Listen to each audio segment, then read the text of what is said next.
Hi friends, welcome to Mamata's kitchen.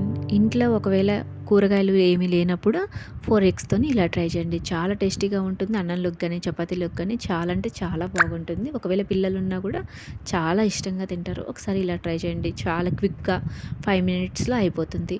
ఒక పెద్ద size onion తీసుకొని ఇలా చాపర్‌లో కట్ చేసుకోండి, సన్నగా తరిగి. చాపర్ ఉంటేనే చాపర్‌లో కట్ చేసుకోండి, లేదంటేనేమో సన్నగా మీరు తరిగి పెట్టుకోండి. బాయిల్డ్ ఎగ్స్ కూడా సన్నగా పొడుగ్గా కట్ చేసుకోండి. మీకు ఎలా వీలుంటే అలా కట్ చేసుకోండి. ముందుగా ఒక పెనం పెట్టుకొని అందులో కొద్దిగా ఆయిల్, జీలకర్ర, శనగపప్పు వేసేసుకొని ఫ్రై చేసుకోండి. మనం సన్నగా కట్ చేసి పెట్టుకున్న ఆనియన్స్ని యాడ్ చేసుకొని కొద్దిసేపు ఫ్రై చేసుకోండి.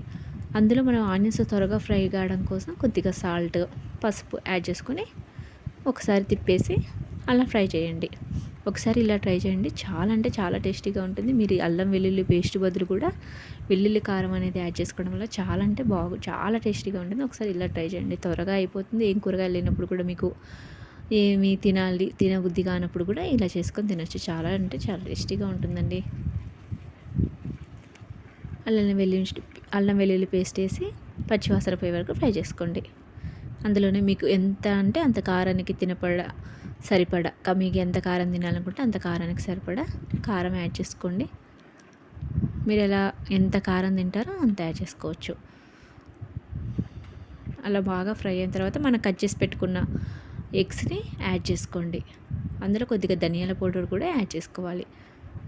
ఎగ్స్ యాడ్ చేసుకొని మా కారం అంతా ఎగ్స్కి పట్టే వరకు ఫ్రై చేసుకోండి. అందులో ఒకసారి ఇలా ట్రై చేయండి. ఎప్పుడన్నా మీ ఇంట్లో ఇలా చేసుకున్నారా?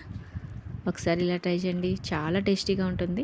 ఎంతో బాగుంటుంది. అన్నంలోకి కానీ, వేడివేడి అన్నంలోకి కానీ, మీకు ఏమి తినాలనిపించినప్పుడు కూడా వేసుకోవచ్చు. ఇలా కొద్దిగా కస్తూరి మెంతిని యాడ్ చేసుకున్నానండి. మీ దగ్గర ఉంటే యాడ్ చేసుకుని, లేదంటేనే ఆప్షనల్, అవసరం లేదు.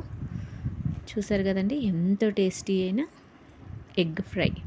ఎగ్ తావా ఫ్రై చాలా టేస్టీగా ఉంటుంది. ఒకసారి ట్రై చేయండి. మీకు నచ్చితే కనుక సబ్స్క్రైబ్ చేసుకోండి, లైక్ చేయండి, కామెంట్ చేయండి, షేర్ చేయండి. Thank you.